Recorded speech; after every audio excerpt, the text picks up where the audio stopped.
maloti haadrive, especially kana achitobva kushow anenge asingadrive, asiri anodriver. Anenge achitotrayo kutomhanyo kuti atobudawo, vanotobuda vakatodisguisa kuti vakusikaina asi kuziva kuti iwo maloti wakamuona kupa achidrive achitsika munhu. Wouya usauye kushow kwemwana wangu unodonha ikoko utangoda kusungisa Sauro. Utangoda kusungisa Mitsa. Nekuti wazvidonhera iwewe. Mune muchimutererei muchimushaisa pekufa. Imamone zvinoita mafanzera anounganira mota. Ende vakaunganira kuti mota isiriyo. Cause vana maloti vakutodisguisa. Vakutouya nemota isiri yavo. Just because vanotadza kubuda mafanza anenge akaita sei anenge achivamomotera vasikadoti vaende. It's not a bad thing, it's okay, but it gets exhausting. Kuti artist anenge abva stage aneta nekuimba. Morama muchimutera muchiunganira mota. Mota iri kuti pipi endai. Apa mota chaisiriyo ina maloti. Akudza kuti maloti ari mota yemundiani. Ngavasauya atidi drama. Neveve vaitanzi yetu kutera baba Sauro musauye. Call me bitter or whatever. Musauye zvenyu uda shoye mwana wangu aise kutsvaga varume iwo uri kuvaviwa uda kutsvaga varume kushoye mwana wangu otongozotanzi kana kusina nhinga nduye mumate yako. Uira Sauro kana usiri kuira Sauro usauye. Waudosu saka iwe ukadonhera kushoya maloti waudotosukisa maloti. The hatred is too much. Musadaro. Usabva wavenga munhu zvokumushuwira kuti zvokumushuwira the bed. Makutomeka nyaya saka imaitwa kuti musikano ya afe. Zvekuti imi dai makasvikira musikano ya kuhospital ari pakre baitomuuraya imi. Munouraya munhu imi just to prove a fucking point. Maitwa kuti musikano ya atofe. Muraona wakaita sei saka medo toshira kuti makatorwadziwa imimi kuti musikano ya haana kufa. Medo tafe. Wadonhawo kaye sorry. Mwana wamai antongoenda nona maloti unomufarira. Saka iwewe kana ene musikano atataura ega kuti ndakadonha ntoziva chichakaitika, but because imi mana mumata makavenga maloti, you hate the movement so bad yokuti waunotoclaima kuti kuzonyepa hanzi akaurayiwa hanzi akafa. Saka akazobvepi munhu akafa uyu? Akazomuka chipoko. Wakuenda nekafoni kuhospital kuti unonyepe unoti munhu anyepe. Usabva wanakidzwa kaiwewe nekudonzi isusu tunoita macrime. Macrime atakaita makatotiona tichibuda kujeri. Macrime atakaita isusu ndeyekuba mari. Tichimubvira tauraya vanhu isusu. Ngavasawenzana nepfari ngavasauye. Nai uda kuya nepfari dzako wozvidonhera uko. Wotanga kutaura kuti hanzi saka imi maigonotouraya musikana uya musikana uchisikoterera nenambwa vanoda kuradza police station iwe wega uziye kune police station. Mind you pakaitika incident iwe mapurisa anga atoripo. Mapurisa chapangundo akatotsika munhu futi kondo vaidriver mota vachitraya kubuditsa vana namaloti kuti vapavhere way. Maloti is never driving. Maloti haadrive, especially wesachienda kumashow.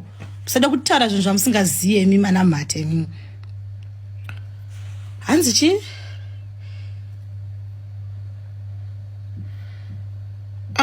Lai. Wozvidonhera wega kushow uku. Wotangotora kuti hanzi yemaloti. Saka musikana iwe uchaurayiwa nevanhu vava vari kufamba vakatorwadziwa kuti uri mupenyu. Vaida kuti ufe. Kuti vaone something to pin maloti with. Vakatorwadziwa kuti wakapona. Vada kutokuuraya. Cause vakateka kuspreada nyaya dzekuti hanzi maloti auraya munhu akafa. Saka lao munhu chakazomuka chipoko here. Akazomuka chipoko akutaura kuti handizive. Hanzi handizive kuti chakaitika. Ndakadonha ndakadiya hatozive. But just because iwewe une brains akadhakwa, you hate the movement so bad. Wakuda kutaura kuti hanzi akauraya munhu. Akauraya ani? Wakauraya moda kuurayiwa here mune chii? Tokuurayira ichi. Chandokuurayira. Incho ndikandada kuuraya munhu uraya mwana wamai vangu ndokuurayiwa unondipei. Ndikandada kuromba newe ndokuzira kupi? Ngarombe nekambwa keke kanondipa chii? Hangada kuromba ndoraya mwana wamai vangu here ndiye wandouraya yeye. Ndingauraya kambwa ukaribha kanondipa chii? Lai ndosaka maloti akazoti kumata kwemunhu wacho akafa. Cause muda kuda kudhera matisi muda kubhula majaira macelebrity akapusa anonyarara kana muchitaura zvisina basa. Maini notokudza mhata animbonyarare muchitaura zvinhu zvisina basa. Nai wouya nekamwana kako kane pfari kodona woda kusungisa mitsa yangu. Usauye nekamwana kako kanorwara. Tikuda mitsa uko musi wa1. Uyane vana vakasini vakafa zvinei nai ngaafe. Iye anenge achienda kupiko. Maloti mata asi munenge muchimutera kumashow muchimutarisa kufema.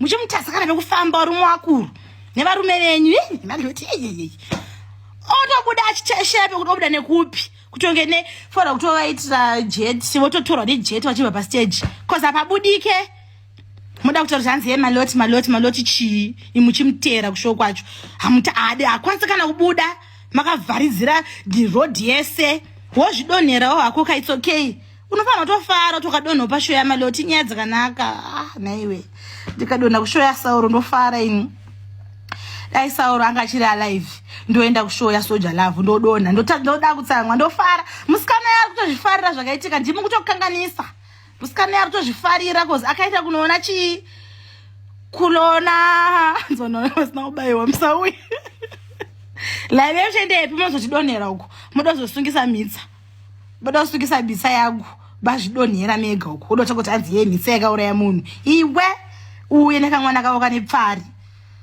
uye nemwana wako ane pfari uko kumatoko mahura dotsvaga varume kusvenyika kusina nhingu sawo yafutseke tikutaura kuti birthday remitsa utanziye kana kusina nhingu sawo yafutseke kumhata kwako usauye da kuona kuti unomisa chii ibirthday my son asi birthday rani hauda kuona ani endomba kwake unomuona ikoko I always say my shit na mahura yachanzi vakadzi vari bitterness zvekuti vanoshuvira kuti munhu wese aite bitterness iwe ini ndinozvara mitsa imi munozvara tona takaondoroka ndiwe une bitterness kwete inini indotora zvandoda that's who I am anytime any day mukambo hausi kuzomisika it's a movement malongende it's a fucking movement ndosika kuna mwanangende naSauro hamusi kuzomisa chinhu vana mwanangende naSauro vakatomirira kuti takura chinhu ichi kuchiendesa to the next level tangira pakasira Sauro mukunzwe here muchati takauraya munhu next time muchati chii apa manyasosvika to the west kusvika pakupedzesera after that muchati chii makamboti takaromba takazoba takazoti kudii isa hatirambe nyaya dzatinenge takaita kaisusu takatoba ende hatichabe ndiri mudhuku uri seko ndinati koko ari kupi ndati uye nemwana wako ane pfari wewe odonha kushoko oda kusungisa inini kusungisa mitsa hatizvide ukazvidonhera kushoko ndiwe wadonha sorry my sister in advance kana ndine something ndokuitira kwete kuspread the fake news vanhu ivava vaigonotouraya musikana uya the way hatred yacho yaminayo soka munogona kutouraya munhu kuda kungonzi maloti auraya munhu vachakuuraya vasika murume kaenda kakaona kakabata kafoni kuda kuzviita interview yake mutonono kambwa kaya uda kuma iye akadiega unovhura docket cause akazviona zvakaitika it wasn't anybody's fault